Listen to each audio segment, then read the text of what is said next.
اعوذ باللہ من الشیطان الرجیم بسم اللہ الرحمن الرحیم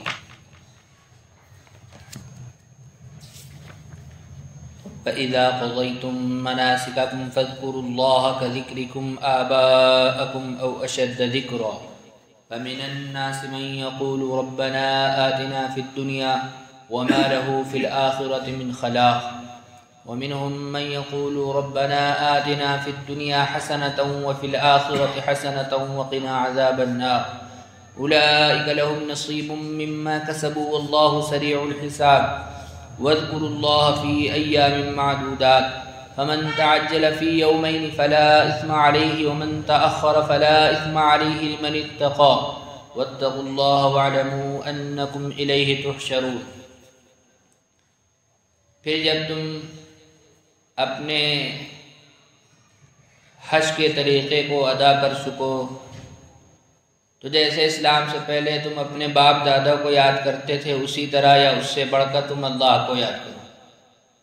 پھر کچھ لوگ تو وہ ہیں جو کہتے ہیں ہمارے پروردگار ہمیں دنیا ہی میں دے دیجئے اور ان کے لیے آخرت میں کوئی حصہ نہیں ہے، اور کچھ ایسے بھی ہیں جو کہتے ہیں اے ہمارے پروردگار ہمیں دنیا کی بھی بھلائی عطا فرمائیے اور آخرت کی بھی بھلائی عطا فرمائیے اور ہمیں جہنم کے عذاب سے بچائیے۔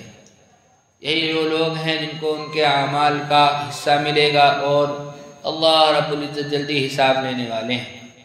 اور گنتی کے چند دنوں میں اللہ کو یاد کرو، پھر جو شخص جلد ہی ان 2 دنوں کے اندر چلا جائے تو اس پر کوئی گناہ نہیں ہے، اور جو تیسرے دن بھی رہ جائے تو اس پر بھی کوئی گناہ نہیں ہے۔ اس شخص کے لیے جو اللہ سے ڈرے، اور اللہ سے ڈرتے رہو، جان لو کہ تم سب اسی کی طرف جمع کیے جاؤ گے۔ اہل عرب میں بہت ساری غلط رسمیں اور رواج رائج تھے، آپ کو بتایا گیا ہے ایک ایک کر کے۔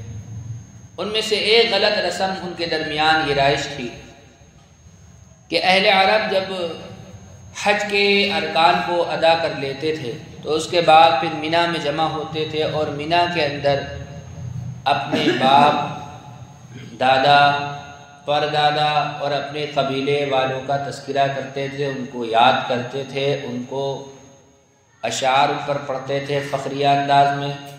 یعنی کہ وہ ایک مجلس تھی جس کے اندر ایک قبیلے والا دوسرے قبیلے والے کے اوپر اپنی برتری ظاہر کرتا تھا، اشعار پڑھے جاتے تھے فخریہ۔ اللہ تبارک و تعالی نے اس رسم کو ختم فرما دیا، اور جب اسلام آیا اللہ نے آیت نازل فرمائی فَإِذَا قَضَيْتُم مَّنَاسِكَكُمْ، جب حج کے ارکان ادا کر لو تو کیا کرو؟ اللہ کو یاد کرو۔ کس طرح اللہ کو یاد کرو؟ جیسے تم پہلے اپنے باپ دادا کو یاد کرتے تھے ویسے اب اللہ کو یاد کرو، بلکہ اللہ فرماتے ہیں اس سے بڑھ کر او اشد ذکرا، اس سے بڑھ کر اللہ کو یاد کرو۔ ہر سیکنڈ اللہ کو یاد کرو، کوئی لمحہ اللہ کی یاد سے غافل نہ رہے۔ یہ رسم، یہ روایت جو تم نے بنا رکھی ہے کہ اپنے باپ داداؤں کا تذکرہ کرتے ہو، نہیں، میرا تذکرہ کرو، اللہ رب العزت کو یاد کرو۔ دوسری چیز کیا ہے؟ کچھ لوگ ایسے بھی تھے جو جب دعا کے لیے ہاتھ اٹھاتے تھے، اگر مانگتے بھی تھے دعا تو کیا مانگتے تھے؟ صرف دنیائی زندگی کے اندر کامیابی مانگتے تھے، بس اے اللہ ہم کو یہ عطا فرما دیجئے، فلاں بنگلہ دلوا دیجئے، ہماری تجارت چمک جائے، ہماری اولاد ہو جائے، بھی دعا مانگتے تھے۔ صرف اور صرف کیا مانگتے تھے؟ اپنی دنیا کی زندگی کو مانگتے تھے، دنیاوی زندگی اچھی ہو جائے، عیش و آرام میں ہم ہو جائیں، ساری ضرورتیں ہماری پوری ہو جائیں، اور تو اور دنیا والوں کی طرح ہم بڑے بڑے بنگلے بنانے والے ہو جائیں، ہم غیروں کی طرح اچھی اچھی چیزیں کھانے والے اور پینے والے اور پہننے والے ہو جائیں۔ آج ہمارے درمیان بھی ایسے لوگ ہیں جو عمرہ کرنے کے لیے جاتے ہیں، ان کا مقصد کیا ہوتا ہے، پرپس کیا ہوتا ہے؟ یہی ہوتا ہے کہ ہم وہاں جائیں گے اپنی تجارت کے لیے دعا کر لیں گے، ہم وہاں جا کر اپنی فلاں چیز کے لیے دعا کر لیں گے۔ آخرت کے تعلق سے فکر مند نہیں ہوتے، آخرت پر فوکس نہیں کرتے، نیت آخرت کی نہیں ہوتی، صرف اور صرف کاہے کی ہوتی ہے؟ دنیا ہی کی ہوتی ہے۔ یہ چیز صحیح نہیں ہے۔ آگے بتاؤں گا، ابھی ہو سکتا ہے کوئی ذہن میں سوال پیدا ہو کہ کیا مطلب ہم دنیا کی زندگی میں کچھ مانگیں ہی؟ ایسے ہی کچھ لوگ بزرگان دین اولیاء اللہ سے تعلق کرتے ہیں تو ان کا خالی ایک ہی مقصد ہوتا ہے، ہم ان کے قریب ہوئے ہیں عالم صاحب سے، مفتی صاحب سے، فلاں بزرگ سے، ایک ہی مقصد ہے، وہ کیا فلاں تعویذ لکھوا لیں، ہمارے گھر میں وہ بیمار ہیں ان کے لیے پانی پھکوا لیں، یعنی دنیاوی زندگی میں فائدہ اٹھا لیں گے۔ صرف اسی لیے ہم اہل اللہ سے، اسی لیے ہم علماء سے، اسی لیے ہم قراء سے، اسی لیے ہم جانکار لوگوں سے تعلق کیے ہوئے ہیں، باقی آخرت کے تعلق سے ہماری اصلاح اس کی کوئی فکر نہیں ہے۔ ہم یہ چیز صحیح نہیں ہے، یہ چیز صحیح نہیں ہے۔ ایسے ہی کچھ جاہل قسم کے لوگ ہوتے، وہ کہتے ہیں کہ دعا مانگو تو صرف آخرت مانگو، دنیاوی زندگی میں اللہ سے کچھ نہ مانگو۔ کچھ ایسے بھولے بھالے بیچارے اللہ والے کہہ لیجئے یا یوں کہہ لیجئے کہ پیر بنے ہوئے ہیں، بزرگ بنے ہوئے ہیں، وہ کیا کہتے ہیں دنیاوی زندگی میں جو کچھ اللہ دے لے لو، مانگنے کی ضرورت نہیں ہے، مانگو صرف آخرت کے تعلق سے مانگو، دنیاوی زندگی میں مانگنے کی ضرورت بالکل نہیں۔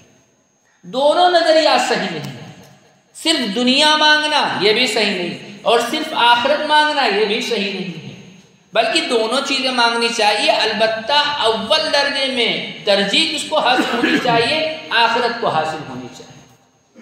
ہم اگر عمرہ کرنے کے لیے جا رہے ہیں سفر کر کے تو ہمارا ایک ہی مقصد ہونا چاہیے کہ اللہ رب العزت ہم سے راضی ہو جائے، آخرت ہماری سنور جائے۔ دنیاوی زندگی میں بھی اگر کوئی بات آ جائے وہ بھی دعا کر لینا چاہیے، لیکن یہ مقصد بنا کے جانا ہماری فلاں تجارت ٹھپ ہو گئی ہے، عمرہ کراتے ہیں تجارت صحیح کروا لیں، یہ چیز پیش نظر نہیں ہونی چاہیے۔ مقصد ہمارا کیا ہونا چاہیے، نیت ہمارے اندر کیا ہونی چاہیے، اللہ کو راضی کرنا، آخرت میں کامیابی حاصل کرنا۔ اس کے ساتھ ساتھ اگر ہم دنیاوی زندگی میں بھی چیزیں مانگے تو یہ شریعت کے عین مطابق ہے، بلکہ اللہ کے رسول علیہ الصلوۃ والسلام کی احادیث سے ثابت ہے کہ انسان کو نہ تو ایسا ہو جانا چاہیے کہ خالص آخرت کی مانگے، دنیاوی زندگی میں اپنے آپ کو بے نیاز سمجھے، ہرگز ایسا نہیں ہونا چاہیے، بلکہ دونوں چیزیں ساتھ ساتھ لے کے چلنا چاہیے۔ ہمیں دنیاوی زندگی میں بھی اللہ کی محتاجگی ہے اور اللہ کی ضرورت ہے، ایسے ہی آخرت میں اللہ کی آخرت میں تو ہے ہی ہے، تو دونوں معتدل راہ اختیار کرنی چاہیے، ماڈریٹ، بیچ کا راستہ۔ ہم مسجد میں آئے نماز پڑھنے کے لیے، آخرت بنانے کے لیے، لیکن نماز پڑھنے کے بعد اگر دعا مانگنے میں آ جائے تو آخرت کی بھی دعا مانگے اور دنیا کی بھی دعا مانگے، سب مانگتے ہیں، اس میں کوئی قباحت نہیں۔ قباحت کس چیز میں ہے؟ قباحت اس میں ہے کہ ہم صرف اور صرف ایک ہی چیز پر فوکس کریں، خالص دنیا مانگے، یہ چیز غلط ہے۔ اللہ فرماتے ہیں کچھ لوگ ہیں جو کہتے ہیں اے ہمارے پروردگار ہمیں دنیا میں عطا فرما، اور ان کا آخرت میں کوئی حصہ نہیں ہے، اور کچھ لوگ ایسے جو کہتے ہیں ہمارے پروردگار دنیا میں حسنہ عطا فرما اور آخرت میں حسنہ عطا فرما، دنیا میں حسنہ اور آخرت میں حسنہ۔ آپ غور کریے، پہلی آیت میں اللہ تبارک و تعالیٰ نے خالی اتنا فرمایا، کچھ لوگ ایسے جو کہتے ہیں دنیا میں عطا کر دیجئے، حسنہ کا لفظ وہاں نہیں ہے، اور دوسری جگہ جب آیا ہو تو اللہ فرما رہے وہ کچھ لوگ ایسے جو دعا کرتے ہیں اللہ دنیا میں بھی بھلائی عطا فرما اور آخرت میں بھی بھلائی عطا فرما، دونوں میں فرق ہے۔ ایک بندہ ہے جو کہتا ہے ہم کو دنیا دو، دنیا کس طریقے سے آتی ہم کو کوئی لینا دینا نہیں، اچھے طریقے سے آئے یا برے طریقے سے آئے، اچھی خواہش ہو یا بری خواہش ہو، اس سے ہمیں کوئی لینا دینا نہیں، بس ہمیں ملنا چاہیے، ہمارا مکان بننا چاہیے، فلاں پراپرٹی ہمارے نام ہونی چاہیے، فلاں گاڑی ہمارے کھاتے میں آنی چاہیے، چاہے غلط طریقے سے حرام طریقے سے آنی چاہیے، اللہ ہم کو دنیا دے چاہے جیسے دے، یہ چیز صحیح نہیں ہے، آخرت میں ان کا کوئی حصہ نہیں ہے، اور نہ ایسا بھی نہیں بننا چاہیے کہ اب کیا خالی آخرت میں، دنیاوی زندگی میں ہم کو کوئی وہ نہیں ہے، اللہ جو دے دے ٹھیک ہے، ورنہ کوئی مسئلہ نہیں، یہ ایک قسم کی بے نیازی ہے، اور ہم کیا ہیں اللہ کے محتاج ہیں، تو ہمیں دنیاوی زندگی میں بھی اللہ سے مانگنا ہے اور اخروی زندگی میں بھی اللہ سے مانگنا ہے، لیکن پیش نظر آخرت ہونی چاہیے، کیونکہ اصل کامیابی کا ہے کہ ہے آخرت کی ہے، البتہ محتاجگی دونوں جگہ ہے، ایسا بھی نہ ہو جائے ہم کہ بالکل اب دنیاوی زندگی کے تعلق سے ہم مانگیں گے ہی نہیں، اولاد دے تو ٹھیک، نہ دے تو ٹھیک، نعوذ باللہ من ذالک، سمجھے، تجارت چلتے ہیں، کچھ بھی ہم سے کیا لینا دینا، ہم تو خالی بس آخرت کے تعلق سے فکر مند ہیں، یہ نظریہ درست نہیں ہے۔ اللہ کے رسول علیہ الصلوۃ والسلام اور صحابہ ایک مرتبہ ایک صحابی کے گھر تشریف لے گئے عیادت کے لیے، وہ کئی دنوں سے بیمار تھے، اس قدر بیمار تھے کہ روایتوں میں آتا ہے چوزے کی طرح ہو گئے تھے، ایک دم نحیف و کمزور۔ صحابہ کرام رضوان اللہ علیہم اجمعین اور اللہ کے رسول علیہ السلام سب تشریف فرما تھے۔ اللہ کے رسول صلی اللہ علیہ وسلم نے پوچھا کیا تم کوئی خاص دعا کرتے رہے ہو اب تک؟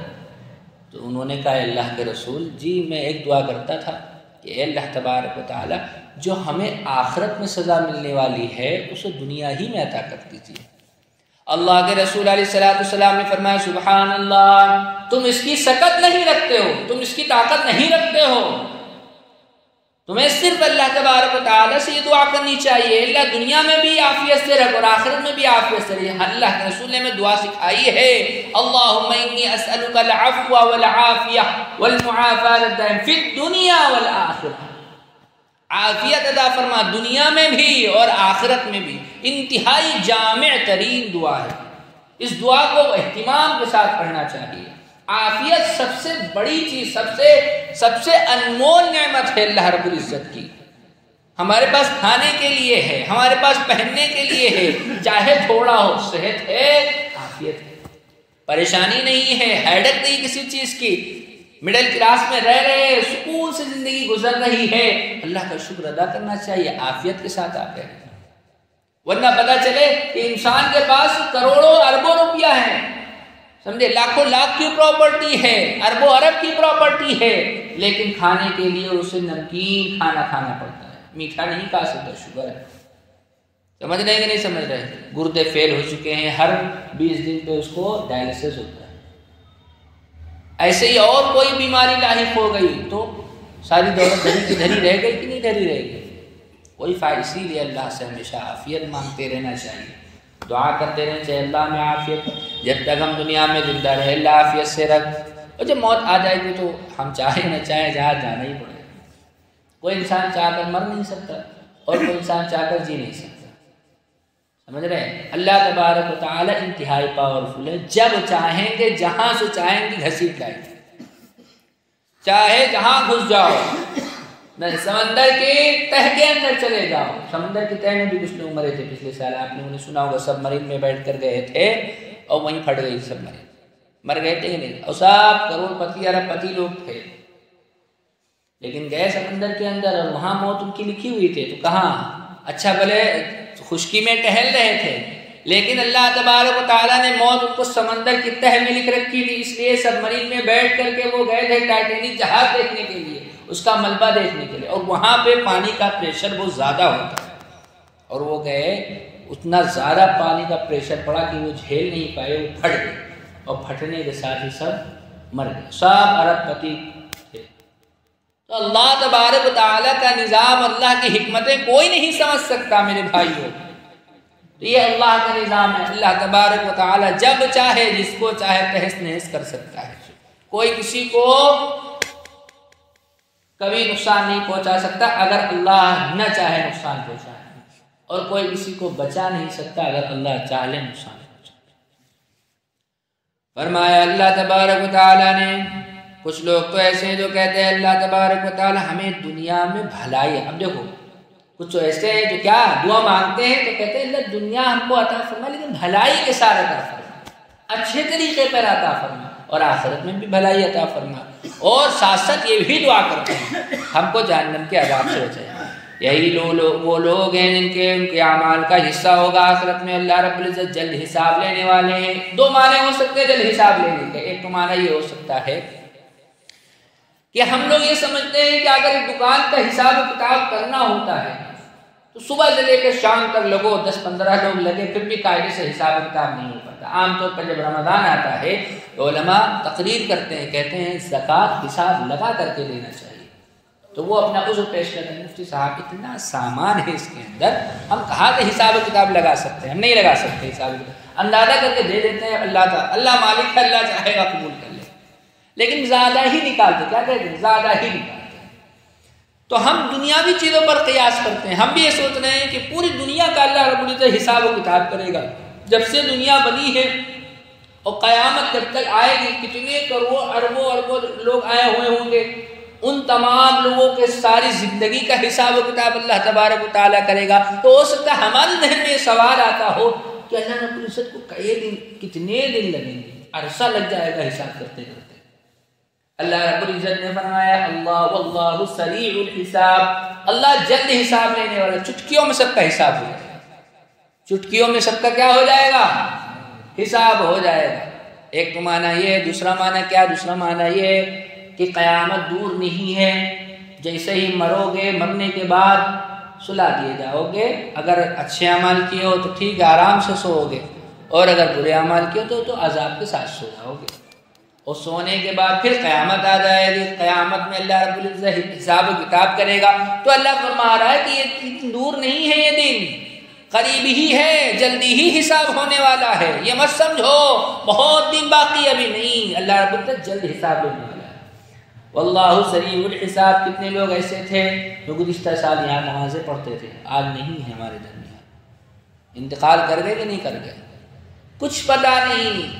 اب اللہ تبارک و تعالیٰ سے دعا یہی ہے کہ ہم سب حیات اور خیر و عافیت سے رہیں، لیکن کسی کو نہیں معلوم کہ کچھ ہم میں سے ہوں یا نہ ہوں ایسے سب۔ تو اللہ رب العزت جلد حساب لینے، وَاذْكُرُوا اللَّهَ فِي أَيَّامٍ مَّعْدُودَاتٍ، اور اللہ رب العزت کو گنتی کے دنوں میں یاد کرو۔ اصل میں مسئلہ یہ ہے کہ جب حج کرنے لوگ جاتے ہیں تو مینا میں قیام کرتے ہیں، تو 10 ذی الحجہ تک سارے ارکان حج ادا ہو جاتے ہیں۔ اب 10، 11، 12 تک کہاں رہنا ہے؟ 2 دن 2 راتیں مینا کے اندر ہی قیام کرنا ہے۔ اللہ تبارک و تعالیٰ فرماتے ہیں گنتی کے جو 2 دن ہیں ان میں اللہ کا ذکر کرو۔ فمن تعجل فی یوم، پھر جو 12 ذی الحجہ کے رات گزارنے کے بعد پھر اگلے دن ظہر کے بعد اگر کوئی چلا جائے تو اس کے اوپر کوئی گناہ نہیں۔ ومن تاخر، اور جو تیسرے دن بھی رہ جائے، کیا مطلب؟ یعنی 12 ذی الحجہ کی شام، 12 ذی الحجہ کی مغرب وہاں پڑھ لے، غروب آفتاب وہاں کر لے، تو اب اس کے اوپر 13 کی صبح جانا واجب ہو جاتا ہے، یعنی وہ 12 کی رات ٹھہرنا اس کے اوپر لازم اور ضروری ہے۔ 13 تک بھی رہے گا تو اس کے اوپر فلا اسماعیل، اس پر بھی کوئی حرج نہیں، یعنی اگر کوئی 12 چلے جائے اس پر بھی کوئی حرج نہیں، اور اگر 12 کو رہ کے رات میں 13 کی صبح کو جائے، 13 ذی الحجہ کی صبح کو جائے، اس کے اوپر بھی کوئی حرج نہیں ہے۔ افضل کیا ہے؟ افضل یہ ہے کہ 13 تک رہے، 3 دنوں تک قیام وہاں پر کے کرے۔ لمن اتقى، اس شخص کے لیے جو اللہ سے ڈرے۔ دیکھیے اللہ تبارک و تعالیٰ نے پہلے بھی کہا تھا کہ جب حج کرنے جا رہے ہو، اور حج کے درمیان بھی بار بار اللہ نے تاکید کی تھی کہ کیا کرو؟ اللہ سے ڈرو، اللہ سے ڈرو۔ پھر جب حج ہو گیا اب اللہ تبارک و تعالیٰ فرما رہے ہیں کہ ڈرو۔ کس بات سے ڈرنا ہے؟ اس بات سے ڈرنا ہے کہ اب حج کر کے آ گئے ہو، اتنا پیسہ خرچہ کیا ہے، اچھے لوگ حج کرنے جا نہیں پاتے، تمہارے دل میں یا ہمارے دل میں عجب پیدا ہو سکتا ہے، تکبر پیدا ہو سکتا ہے، گھمنڈ پیدا ہو سکتا ہے کہ ہم حج کر کے آ رہے ہیں، ارے ہم تو گناہوں سے بالکل پاک اور صاف ہیں، اس لیے ہمیں تو اب تم لوگ بڑا سمجھو۔ ایک صاحب تھے، وہ گئے حج کرنے کے لیے، حج کر کے آئے تو قرض دار تھے، تو چلے گئے ایک صاحب کے پاس، کہنے جس سے قرض لے رکھا تھا، اس سے کہا تم سے ہم نے بہت سارا روپیہ قرض لے رکھا ہے، آج اپنی ڈائری کھولو۔ تو اس نے ڈائری کھولا، وہ بہت خوش ہوا کہ شاید آج ہم کو سارا قرضہ یہ دے دیں، اور اس کے بعد کہا لکھو ہمارے نام سے پہلے حاجی صاحب، اب میں حاجی ہو گیا ہوں، حاجی میرے نام کا۔ بہت سے پولیٹیشین صرف اس لیے حج کرنے چلے جاتے ہیں کہ ہمارے نام سے پہلے کیا لگ جائے گا؟ حاجی لگ جائے گا، اور پھر جب ہمارا بینر لگے گا تو حاجی فلانے سب لوگ جان جائیں گے۔ تو یہ چیز بھی ہو رہی ہے، اس لیے اللہ رب العزت نے فرمایا ڈرو اللہ سے۔ حج ہم نے تم کو توفیق دی، حج کر کے آ رہے ہو، لیکن اب اللہ سے ڈرنا ہے۔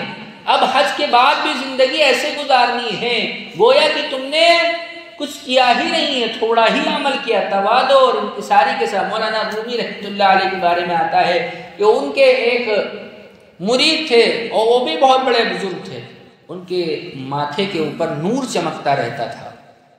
اب وہ حج کرنے کے لیے تشریف لے گئے، حج کر کے آئے تو وہ نور غائب ہو گیا۔ ہونا یہ چاہیے تھا کہ جب پہلے نور تھا، تو اب جب حج اتنی بڑی سعادت حاصل کی ہے اور لوٹ کر آئے ہیں تو اور کیا ہونا چاہیے؟ نور بڑھ جانا چاہیے، وہ نور غائب ہو گیا۔ ابھی بہت پریشان، یہ تو ہم حج کرنے گئے وہی نور غائب ہو گیا۔ مولانا رومی سے تذکرہ کیا، مولانا رومی نے فرمایا کہ دیکھو پہلے جب تم زندگی گزارتے تھے ذکر و اذکار کرتے تھے تو تواضع اور انکساری کے ساتھ کرتے تھے، اور یہ سمجھتے تھے کہ ہم جو عمل کر رہے ہیں بہت چھوٹا ہے۔ اب جب تم حج کر آئے ہو تو تمہارے اندر تکبر پیدا ہو گیا، غرور اور گھمنڈ میں مبتلا ہو گئے، اس حج کی وجہ سے تمہارے اندر گھمنڈ آ گیا، اور گھمنڈ کی نحوست یہ ہے کہ تمہارے چہرے سے نور غائب ہو گیا۔ اس لیے حج کی جب توفیق ملے تو ڈرتے رہنا چاہیے، یہاں سے جائیں تو نیت درست، وہاں سے واپس آئے تو نیت درست۔ اب یہ عمل کر لینا کمال نہیں ہے، عمل کرنے کے بعد اس کو بچا لینا بہت بڑا کمال ہے، اور دکھاوا کرنے کی وجہ سے، ریاکاری کرنے کی وجہ سے اعمال ضائع ہو جاتے ہیں، بیکار ہو جاتے ہیں۔ ہم محنت کر کے بھی آئیں، پیسے بھی خرچ کریں، اور اس کے بعد ہمیں کچھ ملے بھی نہ، تو اس سے بڑا گھاٹے کا سودا اور کیا ہو سکتا ہے۔ اس لیے جب بھی اللہ حج کی عمرے کی توفیق دے تو جائیں بھی نیت درست لے کر، اور آئیں بھی تو نیت درست ہو۔ واتقوا اللہ، اور اللہ سے ڈرو، تم کو ڈرنا ہی پڑے گا، ڈرنے کے علاوہ تمہارے پاس کوئی آپشن نہیں ہے۔ ہم میں سے کسی کے پاس کوئی آپشن نہیں ہے اللہ سے ڈرنے کے علاوہ، ہے کوئی آپشن؟ کہاں بھاگ کر جاؤ گے؟ کہیں بھی جاؤ گے اللہ تبارک و تعالیٰ جب چاہے گا پکڑ لے گا۔ اور جو بندہ اللہ تبارک و تعالیٰ سے کسی بھی مقام پر ڈرتا ہے، گناہ کے مقام پر خاص طور سے ڈرتا ہے، اللہ تبارک و تعالیٰ آخرت میں بدلہ تو عطا فرمائے گا ہی فرمائے گا، دنیا میں اس نوجوان اور اس بندے کو اللہ رب العزت بدلہ عطا فرما دیتے ہیں۔ کتنے ایسے بزرگان دین کے واقعات کتابوں میں لکھے ہوئے، نوجوانوں کے واقعات کتابوں میں لکھے ہوئے ہیں کہ ان کو گناہ کرنے کا فل موقع تھا، لیکن صرف اللہ کے خوف کی وجہ سے وہ بچے۔ اللہ تبارک و تعالیٰ نے، دور کی کیا بات ہے، حضرت یوسف علیہ السلام کا واقعہ پڑھ لیجئے، قرآن کریم میں آیا ہوا ہے، یوسف علیہ السلام کو کس طریقے سے بہلایا پھسلایا گیا۔ آپ سوچئے، غور کیجئے کہ پورے ملک کی ملکہ، رانی، اور وہ دعوت دے رہی ہے، اس کے باوجود وہ کہہ رہے ہیں انی اخاف اللہ، میں اللہ سے ڈرتا ہوں، اور اس اللہ کی خوف و تقوی اور طہارت کی وجہ سے اس کے بدلے میں اللہ تبارک و تعالیٰ نے اسی ملک کی پوری سلطنت ان کے قدموں میں ڈال دی۔ ارے ڈالی تھی کہ نہیں ڈالی تھی؟ تو آخرت میں تو مقام ملے گا ہی ملے گا، دنیا میں بھی مقام مل جاتا ہے ایسے لوگوں کا جو اللہ سے ڈرتے ہیں۔